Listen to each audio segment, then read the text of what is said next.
Muy buenas amigos, ¿cómo están? Bienvenidos a Misterios al Descubierto. Bueno, la noticia es interesante, simplemente interesante porque fíjense ustedes que descubren unas coincidencias, simplemente coincidencias, y esto no significa que sea la panacea o esto sea ya una nueva revelación, pero estamos hablando de que unas coincidencias entre el Apocalipsis de San Juan, el Apocalipsis que está en todas las Biblias cristianas, con unas tablillas de maldición. ¿Qué significa? Y yo lo voy a explicar rapidito. En la antigüedad, los romanos, el Imperio Romano, su cultura tenía una especie de costumbre de maldecir por cualquier cosa, como tenemos muchos de nosotros que maldecimos o maldicen por ciertas cosas que te pasan, etcétera, maldecir a sus oponentes, etcétera, etcétera, pero tenía la costumbre de escribirlo en tablas o eran de piedra fina o en plomo. Y esto no es algo nuevo, esto se sabe porque la arqueología lo sabe. Estamos hablando de 500 años antes de Cristo hasta más o menos el 600 después de Cristo, o sea, 500 después de Cristo. Esto se estuvo haciendo como una costumbre.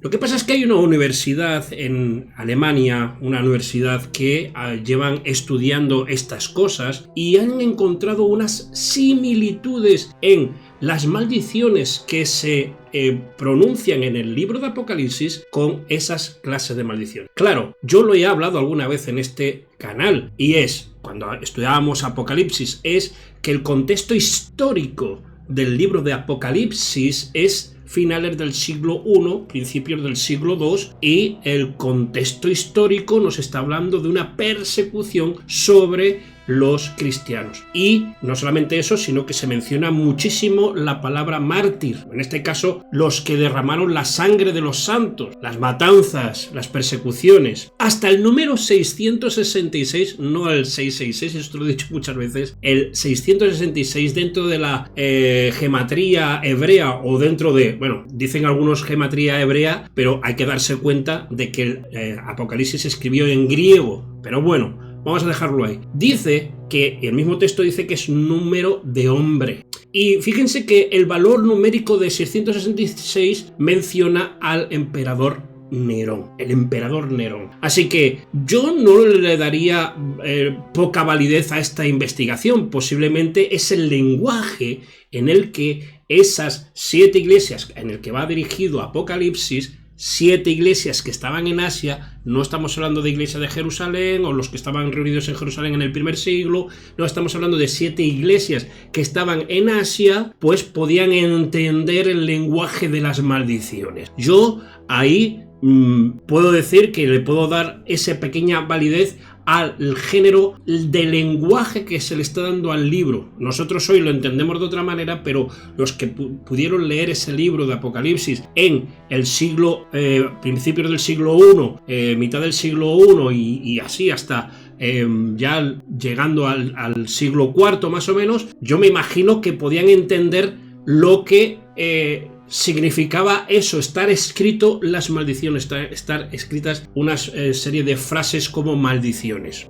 Os voy a leer un poquito de lo que dice este artículo, que dice que este estudio se centra en analizar la relación entre las tablillas de maldición, vuelvo a decir estas tablillas romanas, a los textos de Apocalipsis de San Juan escritos en el siglo I. En el Apocalipsis hay aspectos de inscripciones y prácticas relacionadas con las tablillas de maldición. Esto bien podría haber sido una expresión indirecta, y esto es lo que os he estado diciendo hasta ahora, y la necesidad de una segregación o el intento de autopreservación de una comunidad cristiana primitiva a menudo amenazada, aquí dice a menudo amenazada, pero realmente estuvieron muy amenazados, muy amenazados. Estas tablillas de maldición tienen una tradición de más de 1000 años, esto es lo que os quería decir. Y hasta la fecha, dice aquí el artículo, que se ha recopilado unas 1700 tablillas de maldición. Son muchas maldiciones en 1000 años, o pocas. Os estoy diciendo aquello que se ha encontrado. Bueno, los estudios de estas tablillas han permitido encontrar expresiones y frases muy parecidas a las que aparecen en el Apocalipsis, y esto lo señala un profesor que se llama Holzer, y hasta ahí puedo leer. Y bueno, mi reflexión ante esta noticia es una cosa muy interesante. Tenemos que meternos en la cabeza del personajes del siglo I, del siglo II, que nosotros nos cuesta muchísimo porque tenemos otra percepción de muchas cosas y ellos tenían otra especie de vamos a decirlo así, de expresión de sus palabras, sus frases y sus costumbres, y igual no las podríamos entender, y quizás lo entiende más, el libro Apocalipsis lo entendería más una persona del siglo I más que nosotros, que nos estamos dando cábalas y estamos ahora buscando los 3 pies al gato para ver si esto concuerda con las cosas que van a venir. Y no solamente eso, sino los estudios teológicos y los estudios de la escatología de los últimos tiempos, que es un estudio que se estudia en teología. Pues bueno, los que le dan cábala a todo esto, pues nos están diciendo que esto va a ser así, que esto significa así, y es cierto que hay unas reglas de interpretación en ese sentido, pues porque así está establecido, como todas las ciencias tienen sus reglas no de interpretación, pero sí de seguimiento, de ver si un texto es de una manera o es de otra, porque hay unos métodos científicos para eso. Pero lo que sí sabemos es que hoy en día nadie sabe nada o todo el mundo sabe mucho y el resto no sabe nada. En lo que quiero decir con esto, que podemos añadir muchas cosas al texto de Apocalipsis y darnos cuenta que quizás no nos acercamos ni a un ápice. Y quizás estas noticias, como este descubrimiento, o en este caso esta coincidencia, vamos a decirlo así, coincidencia, que puede ser una coincidencia, al igual que esas coincidencias que algunos dicen de que los dioses sumerios se parecen a los patriarcas del Antiguo Testamento y no sé qué. Bueno, coincidencias no significa que sea o aparezca o sea lo que muchos dicen que es ser una cosa similar, es que tiene que ser así que no es eso. Pero bueno, esto es una noticia interesante y yo creo que aprendiendo estas cosas, tomándolo como algo para tener un poquito más de conocimiento, quizás nos acerca un poquito más a la imagen y al pensamiento del primer siglo. En el momento en el que se escribieron estas cosas, con sus problemas, con sus circunstancias, con sus persecuciones, con sus amenazas, y poder ver y leer una especie de maldición, porque es una maldición, además son maldiciones. Esto pasa, pues esto os ocurrirá.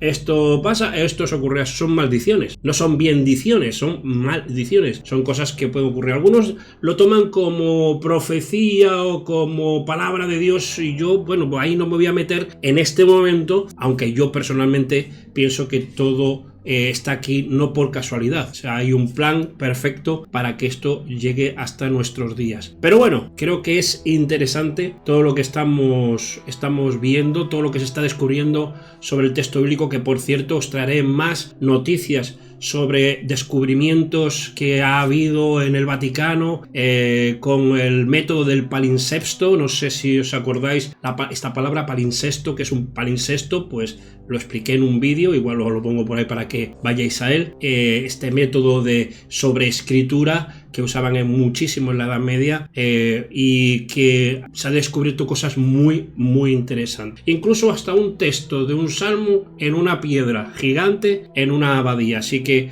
esto es muy interesante, muy bonito para saber, y bueno, espero que hayáis disfrutado de esta noticia, que para mí, bueno, es algo más que podemos aprender y a ver hasta dónde llegan estos investigadores hablando sobre las tablillas de maldición. Y espero que no seas de los que maldices, sino de los que bendices, porque hay que bien decir, no mal decir, bien, bendecir, bien decir, y eso es una palabra y eso es una actitud poderosa. Amigos, nos vemos en el siguiente vídeo. Muchas gracias. Chao, chao.